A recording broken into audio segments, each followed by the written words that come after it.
Bonjour à tous et à toutes et bienvenue pour ce webinaire qui fait partie des lundis du CEP. Sachez que par défaut, vos micros sont coupés, mais que pour participer, vous pouvez poser vos questions directement dans le chat, notamment si vous avez des questions ou que vous avez besoin de précision. Vous retrouverez également le replay de ce webinaire sur la page des lundis du CEP. Voilà pour l'introduction. Aujourd'hui, on va parler du CEP et du changement professionnel de façon générale. Pour cela, on va bien sûr présenter ce qu'est le conseil en évolution professionnelle, puisque ces webinaires sont organisés par les opérateurs du conseil en évolution professionnelle. Et grâce à des illustrations de parcours d'accompagnement dans le cadre du conseil en évolution professionnelle, on verra également, on fera des petits zooms sur les dispositifs qui peuvent être mobilisés dans le cas de parcours d'évolution professionnelle. Je commence bien sûr également par me présenter. Moi, je suis Marie Delon, je suis directrice de projet conseil en évolution professionnelle pour la région Occitanie. Mais aujourd'hui, ce webinaire, il s'adresse à un public beaucoup plus large que la région Occitanie, puisque vous venez de régions diverses et variées. Hop.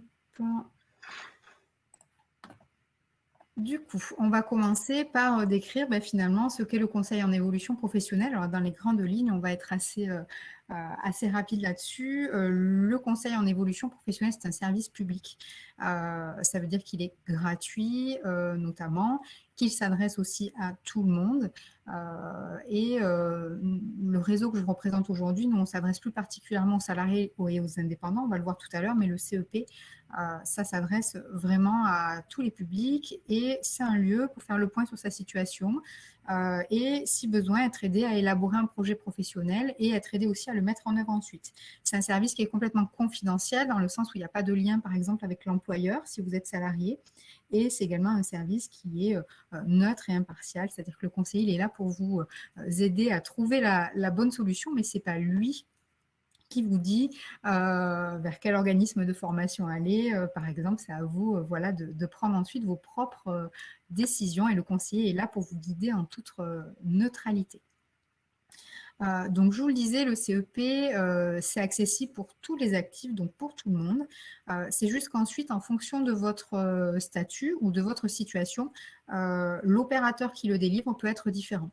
Donc là, je vous ai affiché les 5 opérateurs du conseil en évolution professionnelle qui sont habilités. Et vous pouvez voir par exemple que pour les personnes en situation de handicap, Cap Emploi va être là pour délivrer ce conseil en évolution professionnelle. Pour les jeunes de moins de 26 ans, ce sont les missions locales qui vont être opérateurs. Pour les demandeurs d'emploi, c'est Pôle emploi. Et pour les cadres, c'est l'APEC. Et donc, pour les salariés et les indépendants, c'est le réseau EVA, donc c'est le réseau que je représente aujourd'hui. Donc c'est vrai que le webinaire de ce matin, il s'adresse plus particulièrement aux salariés du secteur privé et aux indépendants qui sont notre public. Et nous, finalement, nos conseillers vont pouvoir accompagner tous les salariés, quel que soit leur statut ou leur temps de travail. Alors, dès lors que la nature du contrat est bien privée, on ne va pas accompagner, par exemple, les salariés de droit public. C'est uniquement le secteur privé, mais que vous soyez à temps plein, à temps partiel, en CDI, en CDD, intérimaire, etc., on va pouvoir vous accompagner. Et on accompagne également tous les travailleurs indépendants, quelle que soit là également la situation. Donc, ça peut être des exploitants agricoles, des professions libérales, des artisans, les micro-entrepreneurs également. Voilà, le réseau EVA, aujourd'hui, il couvre plusieurs régions et notamment la région Nouvelle-Aquitaine, la région Occitanie, la région PACA, la région Auvergne-Rhône-Alpes, la région Bourgogne-Franche-Comté et pour finir la région Grand Est. Le service que propose du coup le réseau EVA pour les salariés et les indépendants, c'est un service, on va dire, plutôt en 2 niveaux. Qui commence toujours par ce que l'on appelle un aiguillage, c'est-à-dire notamment quand vous allez nous appeler pour prendre un rendez-vous, on va nous faire un premier aiguillage qui consiste à vérifier que votre demande elle relève bien du conseil en évolution professionnelle et bien sûr que vous êtes bien salarié ou indépendant, que vous relevez bien de notre opérateur. Et si c'est le cas, vous allez avoir un premier niveau de conseil qui s'appelle l'accueil individualisé, qui consiste finalement à démarrer par ce que l'on appelle, nous, une analyse partagée de situation. Ça veut dire qu'on pose en fait, avec le conseiller, votre situation, votre demande, votre problématique, vos aspirations, votre projet s'il y en a déjà un qui se dessine et puis en fonction de ça, on vous délivre un premier niveau d'information, que ce soit sur les métiers, que ce soit sur les dispositifs de financement, sur le marché du travail, voilà, sur tout un tas de choses. Et lors de ce premier niveau de conseil, on voit aussi s'il est nécessaire d'aller sur un second niveau de conseil ou si au contraire vous êtes assez autonome pour poursuivre ensuite votre petit chemin tout seul de votre côté. En tout cas, si c'est nécessaire, vous pouvez avoir d'autres rendez-vous dans le cadre du second niveau de conseil que l'on appelle l'accompagnement personnalisé. Ce second niveau de conseil, il se divise en deux sous-niveaux, on va dire ça comme ça. Une première partie où le conseiller va être là pour vous aider à formaliser votre projet, c'est-à-dire définir quel métier, pour faire quoi, comment j'accède à ce métier, est-ce qu'il y a une formation nécessaire et si oui, comment je la choisis et comment je la finance par exemple. Et il y a ensuite, si besoin, une fois que vous avez formalisé votre projet, formalisé le plan d'action, etc., il peut y avoir encore une partie d'appui à la mise en œuvre du projet. Donc, si vous rencontrez un quelconque obstacle, par exemple, dans la mise en œuvre du projet, le conseiller peut continuer à vous accompagner. Donc, le conseil en évolution professionnelle, ça peut se faire en un ou plusieurs rendez-vous en fonction de votre besoin. En moyenne, si vous faites, on va dire, tout le parcours, c'est à peu près 8 heures, on va dire, d'accompagnement en moyenne, mais ça peut être beaucoup moins ou beaucoup plus en fonction de votre situation. Donc voilà pour la présentation, on va dire, du service. Le fait de vous présenter aussi des cas pratiques d'accompagnement, on va le voir, ça va vous permettre de voir un peu plus concrètement ce que l'on peut faire finalement dans le cadre de ce conseil en évolution professionnelle. Donc là, on va avoir plusieurs exemples. On va commencer par le premier, qui est le cas d'Antoine, qui a 45 ans. Antoine, il est chef de rayon dans une très grande enseigne de bricolage. Il y travaille depuis 11 ans et il vient rencontrer une conseillère en évolution professionnelle parce qu'il est en perte d'intérêt pour son poste, il ne s'épanouit plus vraiment dans son entreprise et il a l'idée de devenir plombier. Voilà, depuis plusieurs années, il y pense, il l'a dans le coin de la tête et là, il se dit que voilà, c'est le bon moment pour passer à l'action. Et donc, dans le cadre du conseil en évolution professionnelle, il a pu être aidé à faire plusieurs choses. Donc, la première, notamment, c'est obtenir et analyser de l'information sur le métier de plombier. Donc, en gros, qu'est-ce que c'est le métier de plombier? Comment se passe ce métier-là? Quelles sont les compétences de ce métier? Quelles sont les qualités qu'il faut avoir? Comment on y accède? Quels sont les diplômes pour y accéder? Quel est le marché du travail aussi du métier de plombier sur sa zone de mobilité, etc., etc. Voilà, donc il y a une première étape dans le cadre du conseil en évolution professionnelle, quand on a une idée de changement de métier, c'est d'aller obtenir de l'information sur tout un tas de choses relatives au métier et ensuite de l'analyser tout seul ou avec son conseiller si c'est nécessaire. Antoine, pour se confronter, on va dire, à la réalité du métier de plombier, il a pu également réaliser des immersions.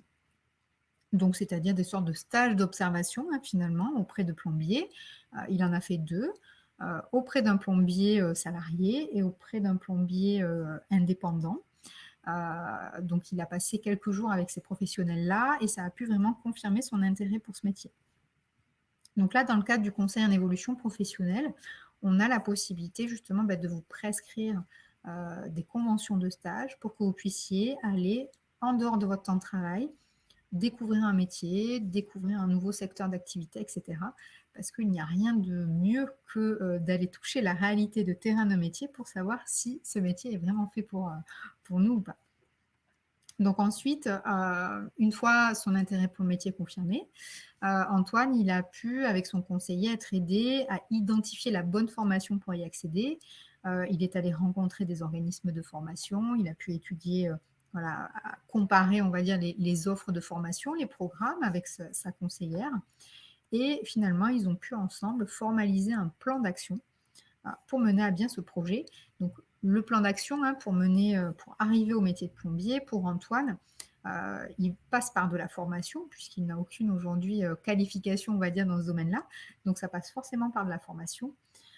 Et donc, avec sa conseillère, il a aussi analysé les différents financements possibles. Et c'est un dispositif particulier qui a été ciblé, que l'on va voir juste après, qui est le PTP, le projet de transition professionnelle. Donc le cas d'Antoine, il va nous permettre d'illustrer justement, enfin, en tout cas de vous présenter, de faire un petit zoom sur ce dispositif PTP qui est beaucoup utilisé par les salariés qui veulent changer de métier notamment. Donc le PTP, l'objectif de ce dispositif de financement, c'est d'aller suivre une formation certifiante en vue d'un changement de métier. Donc là, il y a deux mots qui sont importants. C'est le mot certifiant. Quand on parle de formation certifiante, c'est toutes les formations qui vont être officiellement reconnues par l'État notamment. Donc pour ça, il faut que la formation soit inscrite au RNCP, le répertoire national des certifications professionnelles, ou qu'elle soit inscrite au répertoire spécifique. Donc l'un ou l'autre des répertoires, en fait, c'est les deux répertoires, on va dire, officiels de certification professionnelle. Et par défaut, du coup, ces formations-là, elles seront forcément éligibles au compte personnel de formation, le CPF. On en parlera également tout à l'heure. Il y a du coup une seconde notion importante, c'est la notion de changement de métier, c'est-à-dire que ce dispositif-là, il n'est possible de le mobiliser que si votre projet sert un projet de changement de métier. Voilà, c'est vraiment fait pour de la reconversion. Ce dispositif-là, il s'adresse à tous les salariés du secteur privé, que vous soyez en CDI, en CDD, intérimaire, intermittent. Il y a juste une condition d'ancienneté, c'est-à-dire que pour pouvoir le mobiliser, pour un salarié par exemple en CDI, il faut justifier de 2 ans d'activité salariée, dont 12 mois au moins dans votre entreprise actuelle. Pour les salariés en CDD, il faut justifier de 2 ans d'activité dans les 5 dernières années et au moins 4 mois en CDD dans les 12 mois qui précèdent notre information. Donc voilà. Et ensuite, il y a des conditions spécifiques pour les intérimaires, les intermittents, que je n'ai pas listé là, mais que vous pourrez retrouver notamment sur le site de Transition Pro, puisque ce sont les associations Transition Pro qui gèrent les demandes sur ce dispositif-là. Comment ça se passe ensuite, hein, plus concrètement? Vous allez, en tant que salarié, constituer un dossier dans lequel vous allez présenter votre projet de transition professionnelle, c'est-à-dire expliquer quel est le métier que vous visez, quelles sont les démarches que vous avez pu faire aussi pour confirmer ce projet-là. Vous allez aussi argumenter sur les perspectives d'emploi de ce métier. Vous allez également expliquer comment vous avez choisi la formation et qu'est-ce qui fait que vous avez choisi celle-ci et pas une autre. Et ensuite, votre dossier passera en commission. Et donc, c'est la commission des associations de Transition Pro, dont je parlais tout à l'heure, qui seront chargées d'étudier ces demandes de financement.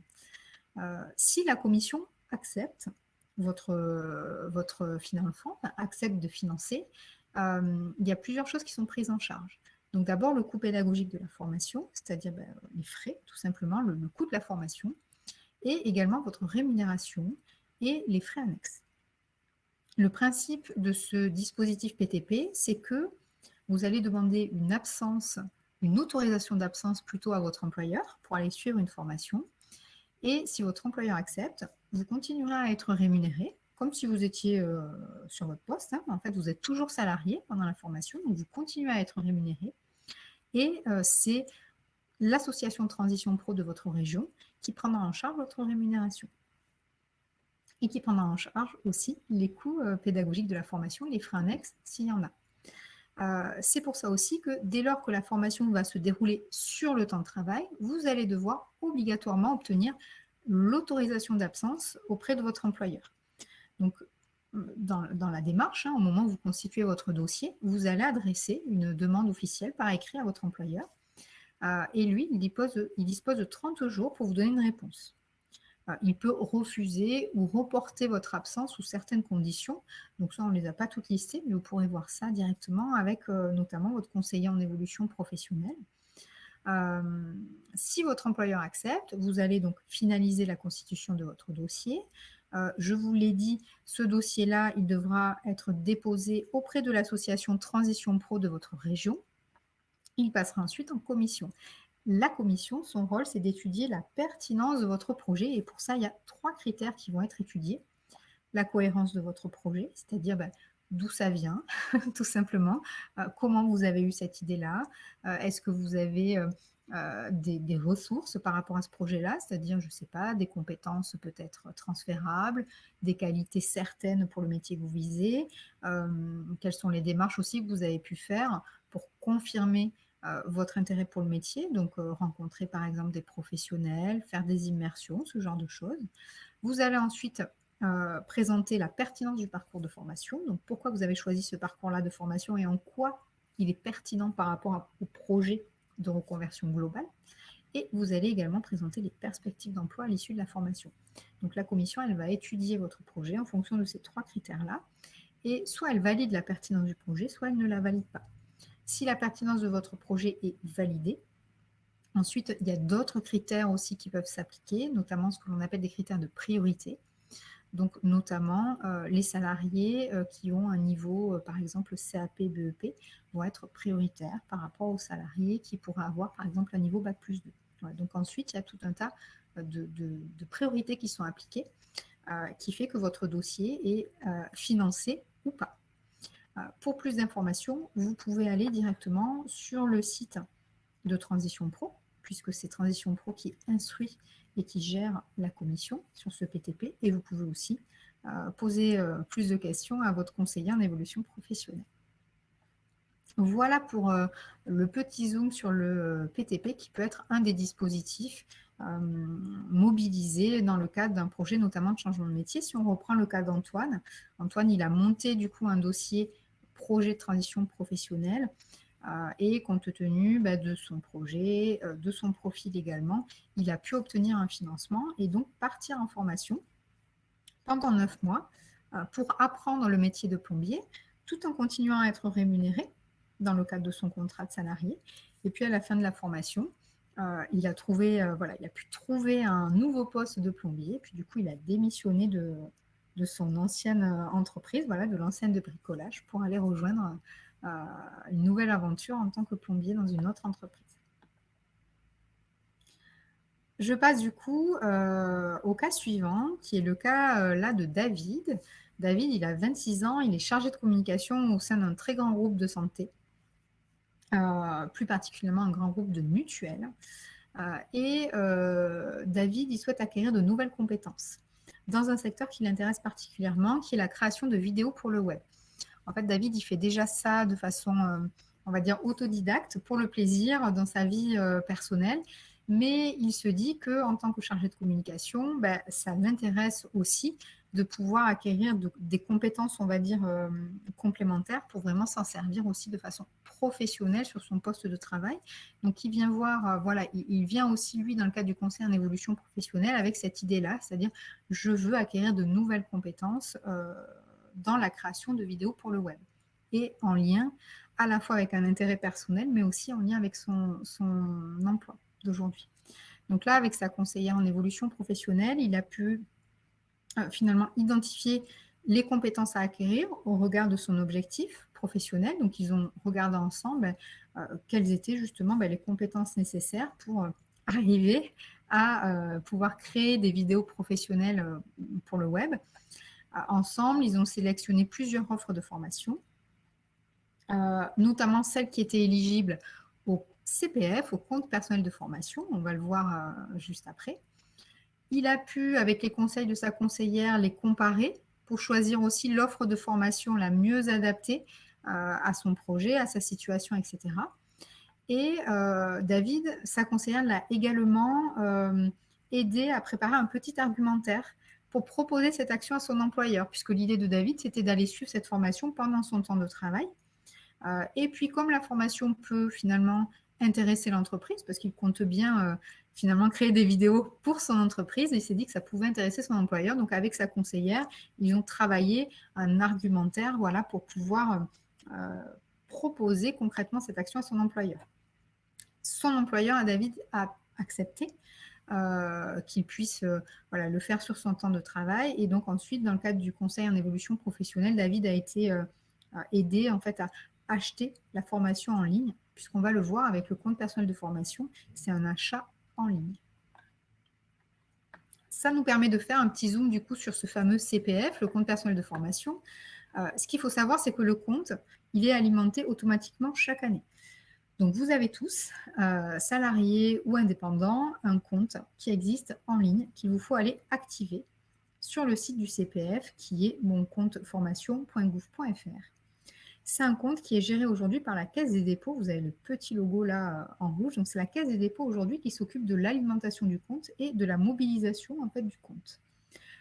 Donc chaque année, automatiquement, votre compte est alimenté en fonction du temps de travail que vous avez. Donc si vous travaillez au moins un mi-temps, votre compte est alimenté de 500 € par an.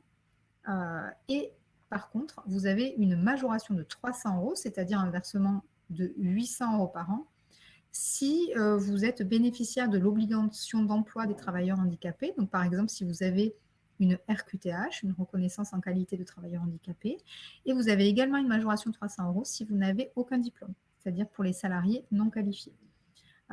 Sachant que au bout d'un moment, votre compteur il va être plafonné, c'est-à-dire que soit il s'arrête à 5 000 €, soit il s'arrête à 8 000 selon votre situation. Mais une fois que ce plafond-là des 5 000 € par exemple est atteint, votre compte arrêtera d'être alimenté. Sur ce compte CPF vont pouvoir être ajoutées manuellement les heures de DIF. Les heures de DIF, c'est ce qui s'appelait le droit individuel à la formation, c'est ce qui existait avant le CPF. Avec le CPF, ça s'est mis en œuvre, on va dire, depuis le 1er janvier 2015. Et avant, c'était le DIF qui existait.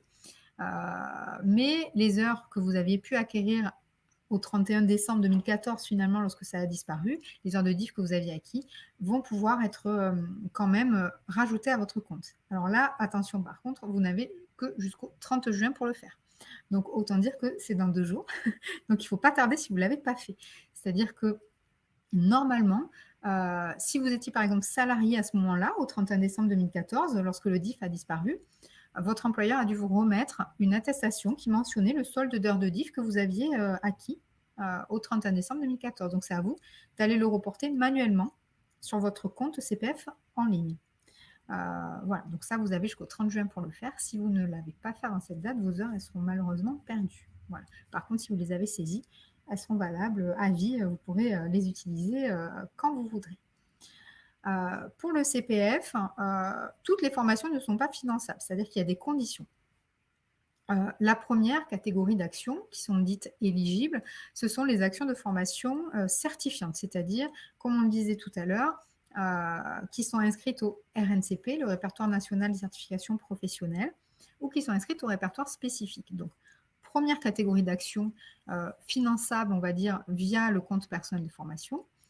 On va également avoir les accompagnements à la validation des acquis de l'expérience, les accompagnements VAE. Donc, on reparlera de la VAE un peu plus tard, mais en tout cas, le parcours VAE est aussi finançable avec les euros que vous avez sur votre compte personnel de formation.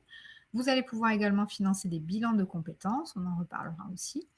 Vous pouvez financer également le certificat CLEA, c'est tout ce qui est relatif aux connaissances, on va dire, de base pour un salarié. Et vous pouvez également financer un accompagnement à la création ou à la reprise d'entreprise, ça si vous avez l'âme entrepreneuriale, on va dire. Et pour terminer, également, sont éligibles et finançables les formations au code de la route et au permis de conduire. Comment ça se passe ensuite? C'est-à-dire que, imaginons que vous avez identifié une formation qui se déroule sur le temps de travail, comme le salarié dont on a parlé tout à l'heure. Si vous le souhaitez le faire, alors soit la formation, elle peut se faire hors temps de travail, parce que c'est une formation par exemple à distance, ou c'est une formation qui peut se faire le soir, cours du soir par exemple. Dans ce cas-là, vous n'avez pas d'autorisation à demander à votre employeur. C'est complètement libre et en plus, vous le faites de façon complètement confidentielle. Votre employeur n'en saura rien.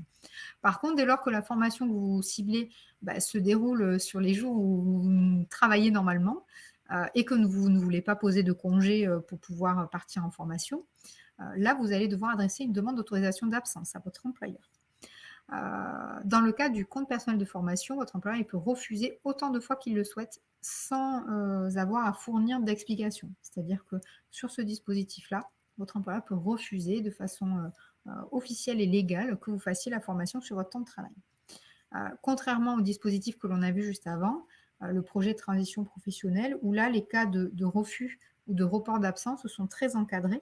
Là, dans le cadre du CPF, votre employeur, il peut refuser sans avoir à le justifier. Si votre employeur accepte, par contre, que vous fassiez la formation sur le temps de travail, il devra du coup maintenir votre rémunération, c'est normal. Donc vous partirez, je ne sais pas, imaginons, vous demandez une absence pour 4 jours de formation.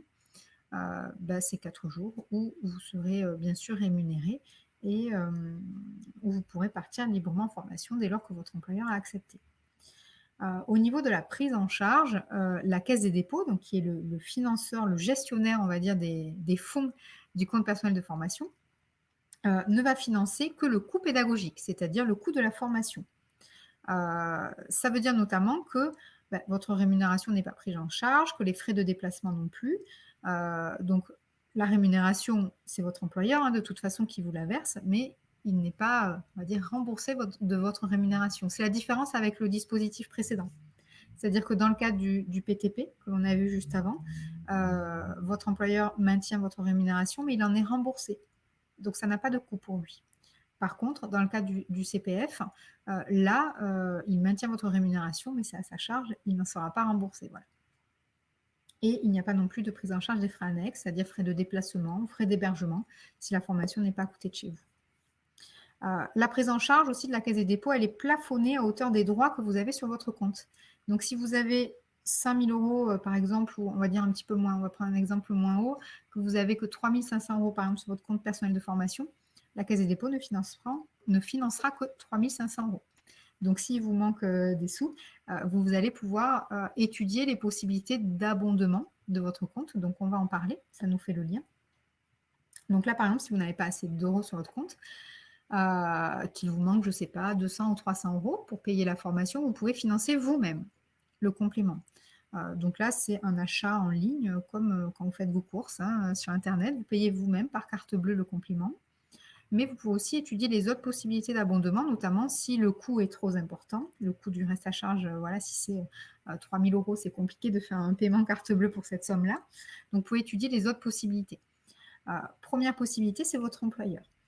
Ça veut dire pour ça que votre employeur doit aussi voir un intérêt pour lui dans votre projet de formation. Donc là, si je prends le cas que l'on évoquait, pardon, la personne est chargée de communication, elle veut faire une formation sur la création de vidéos pour le web pour s'en servir sur son poste de travail. Bon, clairement, l'employeur peut y voir une opportunité pour lui pour développer son service communication. Voilà. Par contre, si c'est pour un projet de reconversion, pour quitter l'entreprise, etc., ça sera compliqué de demander un abondement à l'employeur. En tout cas, vous pourrez le demander, mais c'est un peu moins probable que votre employeur accepte de cofinancer votre projet.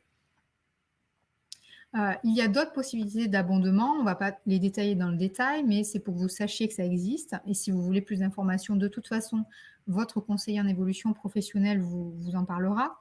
Mais vous avez également un autre compte qui s'appelle le compte professionnel de prévention. On dit le C2P. Sur ce compte professionnel de prévention, vous pouvez acquérir des points. En quelque sorte, on va dire que c'est des points pénibilité, on va le dire comme ça, c'est plus simple. Ça permet aux salariés qui sont exposés à des facteurs de risque professionnels, comme le travail de nuit, par exemple, d'acquérir en fait des points. Ces points, ils peuvent soit être transformés, être mobilisés, on va dire, pour partir plutôt à la retraite, par exemple. Mais ils peuvent aussi servir à financer des projets de changement de métier pour être moins exposés en fait finalement au risque professionnel. Voilà, on souhaite changer de métier. Et donc là, un point peut se transformer, un point vaut finalement 375 € et peut servir en fait en complément du compte personnel de formation. Donc là aussi, tous les salariés ont un compte professionnel de prévention. Pour savoir si vous avez acquis des points, il suffit d'aller vous connecter dessus, d'aller activer finalement votre compte avec votre numéro de sécurité sociale et vous avez accès en fait à votre historique et vous pouvez voir si vous avez des points. Un autre abondement, c'est un abondement de l'assurance maladie. Alors, c'est très, très spécifique puisque ça ne s'adresse qu'aux victimes d'un accident du travail ou d'une maladie professionnelle ayant débouché sur un taux d'incapacité permanente d'au moins 10%. Donc là, c'est vraiment très, très spécifique. Mais en tout cas, pour ces personnes-là, l'assurance maladie peut venir compléter le compte personnel de formation jusqu'à 7 500 euros. Donc, c'est quand même une belle somme. Et pour les demandeurs d'emploi également, sachez que Pôle emploi peut également abonder le compte personnel de formation. Voilà. Donc, il y a d'autres ensuite abondements hein, selon votre situation, etc. On ne les met pas tous parce qu'il y en a, voilà, il peut y en avoir beaucoup. Mais ça peut être étudié dans le cadre du conseil en évolution professionnelle, justement. Sachant que si jamais vous n'avez pas assez d'euros sur votre compte, et qu'aucun abondement là dont j'ai parlé n'est possible, il faut dans ce cas-là parfois finalement changer de dispositif, c'est-à-dire passer par exemple sur le PTP, le projet de transition professionnelle, puisque là c'est la totalité du coût de formation qui sera prise en charge. Je vois qu'il y a une question sur l'abondement de l'assurance maladie. La dotation de l'assurance maladie se fait-elle automatiquement dès lors que la personne est reconnue victime d'un accident du travail ou d'une maladie professionnelle? Alors, ce n'est pas automatique, la personne elle doit en faire une demande. Il ne suffit pas juste d'être victime d'un accident du travail, hein, il faut aussi qu'il y ait derrière une reconnaissance d'un taux d'incapacité permanente hein, d'au moins 10%. Mais ça ne se fait pas automatiquement, c'est-à-dire que c'est la personne qui doit faire la demande auprès de l'assurance maladie. Alors, elle est accompagnée de son conseiller en évolution professionnelle pour le faire, puisque pour demander cet abondement, je vais y arriver, cet abondement-là, le CEP est obligatoire. Donc, de toute façon, la personne va être accompagnée par son conseiller ou sa conseillère en évolution professionnelle. Mais effectivement, il faut monter un dossier, il faut avoir ciblé une formation et il faut montrer aussi que cette formation va bien permettre à la personne de rebondir, de changer de métier, etc. Voilà. Mais ce n'est pas automatique.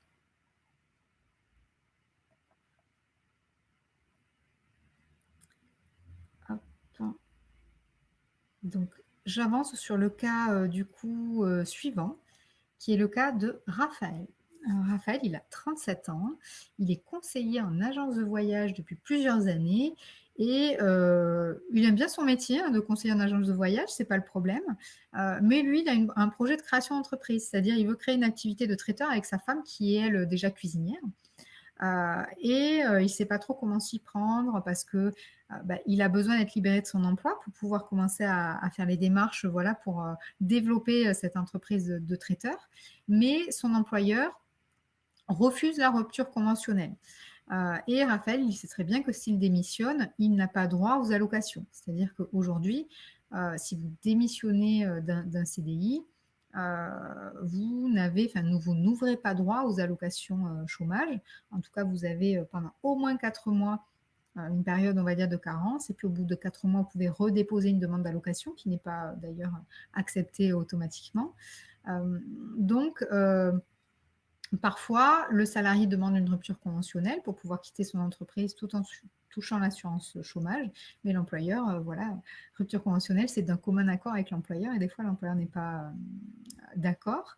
Donc là, il y a un dispositif qui va servir à Raphaël, qui est le dispositif d'émission-reconversion, donc on va en parler juste après, qui permet notamment aux salariés en CDI de pouvoir démissionner pour mettre en œuvre un projet de formation ou un projet de création d'entreprise, tout en ayant le versement des allocations chômage. Voilà. Donc, le cas de Raphaël va nous permettre de présenter ensuite ce dispositif-là. En tout cas, dans le cas du CEP, Raphaël, bon, déjà, il a pu se renseigner sur la réalité du métier de traiteur et aussi de ce que ça implique d'être chef d'entreprise. Des fois, voilà, on n'imagine pas tout ce qu'il y a derrière. Qu'est-ce que ça veut dire être chef d'entreprise? Donc tout ça, il a pu le voir dans le cadre du conseil en évolution professionnelle. Il a pu aussi travailler sur la faisabilité de son projet.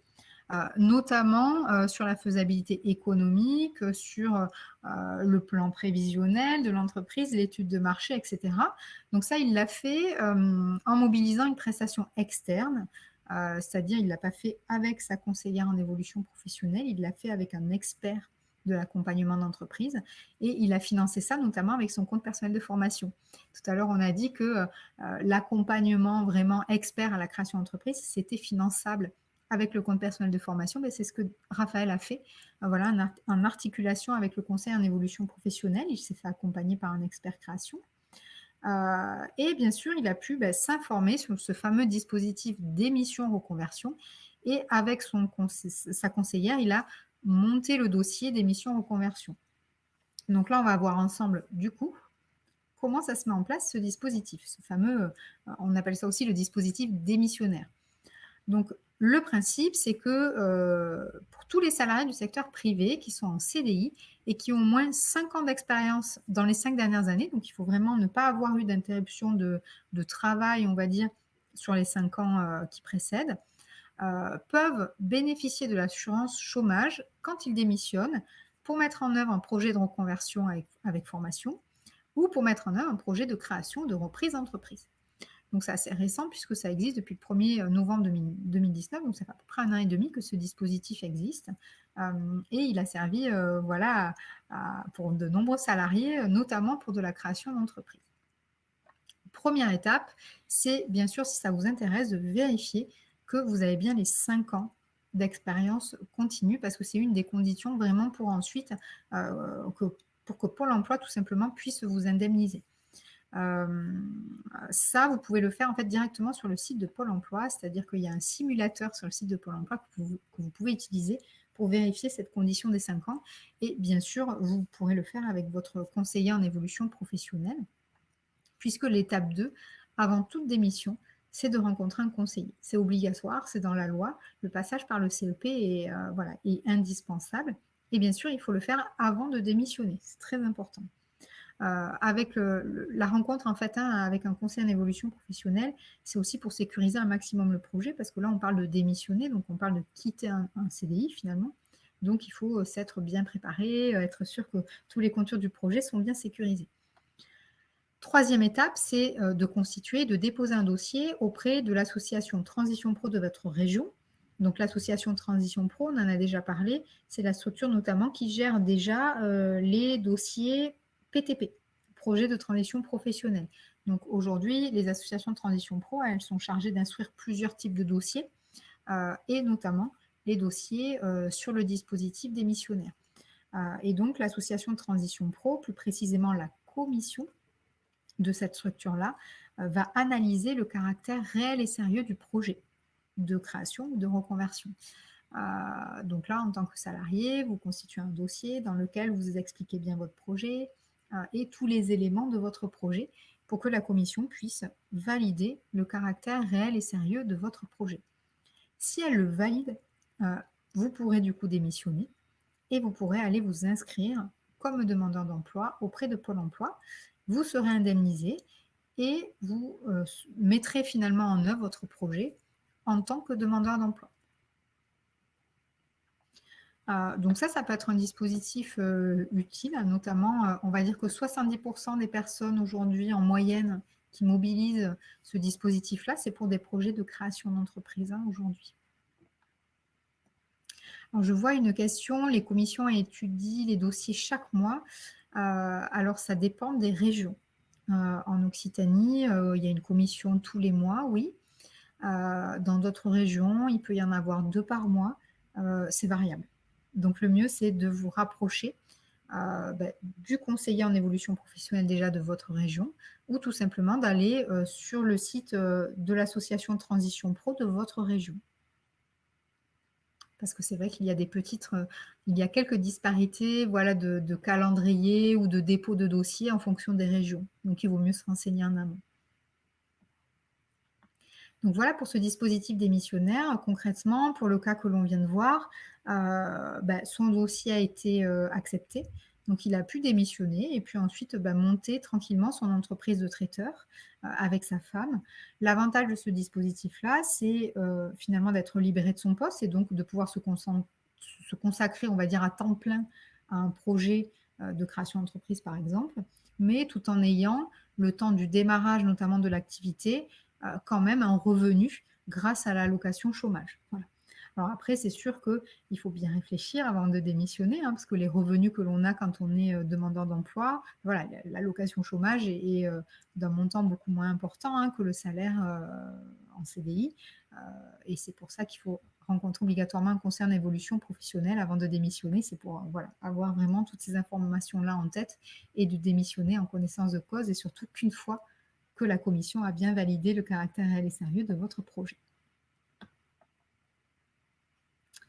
J'avance sur le cas du coup suivant, c'est le cas de Léa. Donc Léa, elle a 33 ans, elle est titulaire d'un bac pro comptabilité. Elle travaille dans un grand hôtel-restaurant comme comptable depuis 12 ans. C'est pas du tout 12 ans, c'est 5 ans. Je me suis trompée, excusez-moi. Sinon elle a commencé vraiment très, très jeune, ce serait possible, hein, remarque, mais c'est depuis 5 ans. Léa, elle souhaite faire le point, parce que sa structure aujourd'hui, elle rencontre des difficultés économiques, et elle a peur, finalement de perdre son emploi. Donc elle vient voir, voilà, enfin démarrer un conseil en évolution professionnelle parce qu'elle est un peu perdue. Elle aime son emploi, elle aime son entreprise, mais en même temps, il y a des difficultés économiques. Voilà, elle vient pour faire le point. Donc là, avec sa conseillère, hein, déjà, avec la première heure, on va dire, d'entretien, elle a pu vraiment formuler sa volonté de ne pas souhaiter quitter son entreprise. En fait, elle ne veut pas notamment s'absenter pour suivre une formation longue, et cetera, parce qu'elle ne veut pas vraiment quitter son entreprise. Elle ne veut pas aggraver la situation, déjà que son entreprise rencontre des difficultés économiques. Donc ça, c'est un premier constat. Elle fait le constat aussi, en échangeant avec sa conseillère, que finalement, elle aime son métier, elle aime la comptabilité, c'est pas un problème. Et donc là, la stratégie qui est mise en place, avec Léa et sa conseillère, c'est d'aller vers un projet de validation des acquis de l'expérience. Donc on va parler de ce que c'est. La VAE, en fait, ça permet notamment, d'obtenir un diplôme en lien avec son expérience. Donc là, dans le cas de Léa, par exemple, elle identifie finalement avec sa conseillère en évolution professionnelle que les tâches qu'elle fait dans sa structure, ça correspond finalement plutôt aux compétences, on va dire, d'un niveau bac plus 2 en comptabilité, alors qu'elle, elle n'a qu'un bac pro, voilà, qu'un niveau bac. Donc l'idée, c'est de se dire, je vais essayer par la VAE de valider un bac plus 2 en comptabilité. Comme ça, si jamais ma structure devait procéder à des licenciements économiques ou devait mettre la clé sous la porte tout simplement, au moins j'aurais anticipé ma transition, j'aurais validé un bac plus 2 et je retrouverais peut-être plus facilement du travail, par exemple. Dans le cas du CEP, elle a aussi pu mettre à jour son CV, toujours dans l'idée aussi d'anticiper une transition forcée dans le cas où ça ne se passerait pas bien dans son entreprise. Voilà, elle a remis à jour son CV, elle a vu comment on faisait un CV aujourd'hui et du coup anticiper toute transition. Donc là, le cas de Léa, ça nous permet de faire un zoom sur la validation des acquis de l'expérience. Il y a plusieurs étapes en fait dans tout ça, sachant que l'objectif, comme je disais, c'est vraiment d'obtenir un diplôme sans passer par la formation. Donc l'idée, c'est de mettre en relation les compétences que vous avez avec les compétences d'un diplôme et de les rapprocher. Et soit ça colle parfaitement, c'est-à-dire vos compétences correspondent à 100% aux compétences du diplôme. Dans ce cas-là, vous obtenez le diplôme. Soit ça ne colle pas tout à fait et dans ce cas-là, vous pouvez avoir ce qui s'appelle une validation partielle, c'est-à-dire ne valider que quelques modules du diplôme. Et dans ce cas-là, il faut obtenir le reste par la formation, par exemple. Donc là, si on reprend un peu les étapes d'une démarche VAE, première étape, identifier la bonne certification, c'est-à-dire par rapport à mon parcours, par rapport à mes compétences, quel est le bon diplôme ou quel est le bon titre professionnel, par exemple, que je peux tenter de valider. Pour cette étape-là, vous pouvez soit voir avec votre conseiller en évolution professionnelle, mais vous pouvez aussi contacter un point relais conseil VAE. Un point relais conseil VAE, en fait, ce sont des structures qui existent où vous avez à l'intérieur des conseillers VAE qui gratuitement vous accompagnent pour choisir justement la bonne certification. Donc là, vous tapez point relais conseil VAE sur Internet et vous trouverez celui qui est le plus proche de chez vous. Deuxième étape, une fois que vous avez identifié la bonne certification, celle qui correspond à vos compétences, c'est de déposer une demande de recevabilité. Souvent, c'est ce que l'on appelle le livret 1. En fait, souvent en VAE, on parle de livret 1 et de livret 2.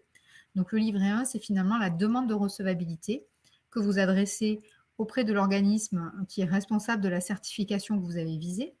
Et là, il s'agit en fait de vérifier que vous avez bien les conditions pour faire une VAE. Vous avez bien le droit de faire une VAE. Donc pour ça, ce qu'on vous demande, ce qui est dans la loi, c'est d'avoir 1 an d'expérience en lien avec le diplôme que vous visez. Si votre demande est jugée donc recevable, vous passez ensuite à l'étape 3, qui est la préparation au passage devant le jury. Puisque vous allez avoir finalement un jury VAE qui est composé de professionnels du secteur et d'enseignants, formateurs, on va dire, du diplôme. Et le jury VAE, il est là pour vérifier justement que vous avez bien les bonnes compétences qui correspondent au diplôme. Donc là, vous allez vous préparer à l'évaluation des compétences par le jury VAE. Le jury VAE, pour analyser vos compétences, il va se baser sur plusieurs choses. Un dossier d'analyse de l'expérience, ce que l'on appelle souvent le livret 2. Donc c'est un dossier dans lequel vous allez expliquer ce que vous faites, comment vous le faites, pourquoi vous le faites, avec qui vous le faites, etc. etc. C'est vraiment une présentation très, très, très détaillée de votre activité professionnelle, de façon à ce que le jury puisse regarder, identifier les compétences que vous avez pu développer. Dans certains cas, pour certains titres professionnels notamment, il peut y avoir des mises en situation. Si vous passez le titre professionnel, je ne sais pas, de maçon, on va vous mettre en situation voilà, de monter un mur, etc. Voilà, pour vérifier vos compétences. Ce n'est pas le cas pour tout, hein, mais pour certains diplômes, pour certains titres, c'est le cas. Et ensuite, vous avez, dans la plupart des cas, un entretien avec le jury. Voilà. Et donc, pour préparer tout ça, le dossier d'analyse de l'expérience, l'entretien avec le jury, la mise en situation le cas échéant, vous pouvez être accompagné. C'est-à-dire qu'il y a des centres d'accompagnement VAE qui sont spécialisés voilà, pour ça, pour vous préparer au jury VAE. Ça peut être financé, hein, ces accompagnements VAE, par votre compte personnel de formation. Jusqu'au 30 juin 2021, donc c'est très proche. Hein. Ça peut être aussi financé par les associations de transition pro. On ne sait pas d'ailleurs hein, si c'est... on n'a pas d'informations à ce jour, de savoir si ça ira au-delà du 30 juin. C'est possible, mais pour le moment, on n'a pas d'informations. Ce qui est prévu, en tout cas, c'est que ça s'arrête au 30 juin, mais si ça doit continuer, on ne le sait pas encore pour le moment. Vous pouvez aussi demander un financement à votre employeur, s'il est d'accord, voilà, c'est quelque chose qu'il peut financer. Donc, une fois que vous êtes passé devant le jury, comme je le disais tout à l'heure, soit le jury valide la totalité du diplôme. Dans ce cas-là, le diplôme que vous obtenez, c'est le même que celui que vous auriez obtenu en allant en formation. Il n'y a pas de différence. Ce n'est pas noté dessus que vous l'avez eu en VAE, hein, par exemple. Soit le jury estime que sur certaines compétences, il y a des manques. Et dans ce cas-là, vous avez une validation partielle et vous obtenez les modules qui vous manquent par la formation, par exemple. Mais du coup, vous ne faites qu'une partie de la formation puisque vous avez déjà obtenu une partie grâce à la VAE. Dans certains cas qui sont beaucoup plus rares, vous n'avez aucune validation de rien du tout. Mais ça, c'est extrêmement rare puisque normalement, si vous êtes arrivé jusque-là, c'est que quand même votre expérience a un lien avec le diplôme, donc vous validez quand même quelque chose. Les financements possibles, du coup, j'en ai parlé. Il y a une question, je vois, alors ça n'a pas de lien avec la VAE, mais hop, je vais la lire quand même. Peut-on effectuer une PMSMP et dans quelles conditions? Donc ça, c'est ce dont je parlais tout à l'heure. Les PMSMP, pour ceux qui ne sont pas du secteur, ce sont les périodes de mise en situation en milieu professionnel. PMSMP. Moi, j'abrège en disant que c'est une immersion professionnelle. Donc tout à l'heure, j'en parlais hein, dans le premier cas. Antoine, il est allé justement faire 2 immersions auprès de plombiers pour découvrir le métier. Donc, c'est tout à fait possible quand on est salarié en CDI. Les conditions, c'est que ça se réalise en dehors du temps de travail. Voilà. L'employeur n'est pas signataire de la convention puisque ça se fait en dehors du temps de travail. Voilà, c'est très important. L'employeur n'est pas au courant, ça se fait de façon complètement confidentielle. Voilà. Donc, c'est une convention qui se met en place et qui est signée par la structure d'accueil, là où vous allez faire du coup l'immersion. Elle est signée aussi par vous et elle est signée par l'opérateur du conseil en évolution professionnelle. Voilà. Votre employeur ne signe pas puisque ça se fait hors temps de travail. Ça veut dire que pour le faire, vous devez poser des congés, poser un RTT, voilà. Ou le faire, si vous travaillez à mi-temps, par exemple, le faire sur un jour où vous ne travaillez pas normalement. Voilà. Je termine sur le dernier cas, c'est le cas de Marie qui a 49 ans. Marie, elle est ambulancière depuis 5 ans, elle a 20 ans déjà d'expérience dans le secteur sanitaire de façon générale. Elle veut changer de métier parce que, elle se rend compte que les conditions de travail du métier d'ambulancière, c'est plus vraiment adapté à son âge. Elle a souvent, voilà, des maux de dos, elle a souvent des douleurs et cetera. Elle est en arrêt régulièrement, en arrêt de travail, très fréquemment et elle a peur au bout d'un moment d'être déclarée inapte à son poste et donc elle essaie un petit peu d'anticiper, tout ça parce qu'elle voit bien que c'est inéluctable, hein, que ça va arriver. Du coup, elle contacte le conseil en évolution professionnelle pour, faire le point sur tout ça. Donc là, avec son conseiller en évolution professionnelle, elle a pu, Marie, identifier un besoin finalement de réaliser un bilan de compétences. Donc là, on va voir notamment juste après la différence entre le conseil en évolution professionnelle et le bilan de compétences, parce que c'est quand même deux choses très proches, mais qui ont des différences. Donc Marie, elle est allée faire un bilan de compétences en articulation avec le conseil en évolution professionnelle. Son conseiller a pu lui voilà, donner la liste des centres de bilan, l'aider à faire toutes les démarches pour le financer, etc. Suite à ce bilan, finalement, ce qui ressort, c'est un projet de reconversion pour devenir assistante comptable. Et du coup, elle est revenue à la fin du bilan voir son conseiller en évolution professionnelle pour être aidée en fait finalement à formaliser le plan d'action pour arriver à devenir assistante comptable et notamment monter un dossier de financement puisque là aussi pour Marie, il faut passer forcément par de la formation puisqu'elle n'a aucune finalement compétence, on va dire, directement en comptabilité. Donc le cas de Marie, ça nous permet d'identifier le bilan de compétences.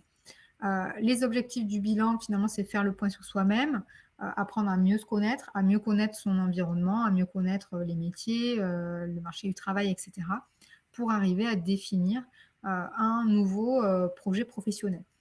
Donc, vous allez me dire, il n'y a pas une grosse différence avec le conseil en évolution professionnelle, c'est vrai, c'est-à-dire que les objectifs, ils se ressemblent assez, c'est-à-dire c'est faire le point sur sa situation et être aidé à formaliser un projet professionnel et un plan d'action.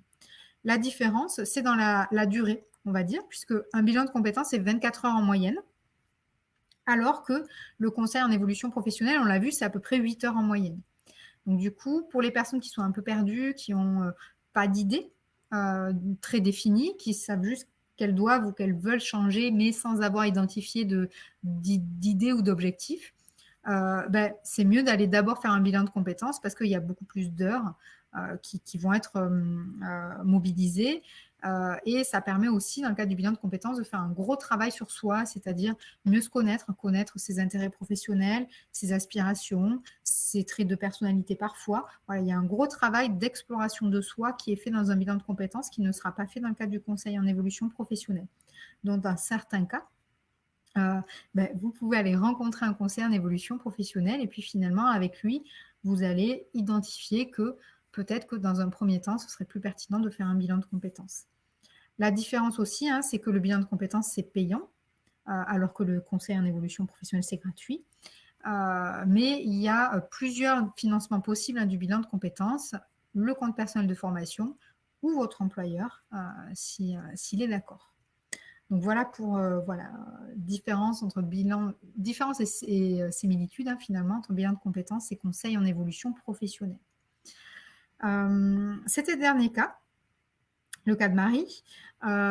Donc sachez que pour prendre rendez-vous hein, dans le cadre du conseil en évolution professionnelle pour les régions que j'ai citées tout à l'heure, c'est-à-dire Nouvelle-Aquitaine, Occitanie, PACA, Auvergne-Rhône-Alpes, Grand Est, Bourgogne-Franche-Comté, c'est le même numéro, celui qui s'affiche ici, 09 72 01 02 03.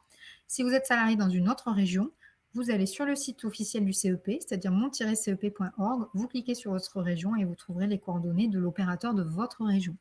Sachant que, je le rappelle, ce numéro-là, du coup, il ne concerne que les salariés du secteur privé et les travailleurs indépendants. Je regarde s'il y a des dernières questions.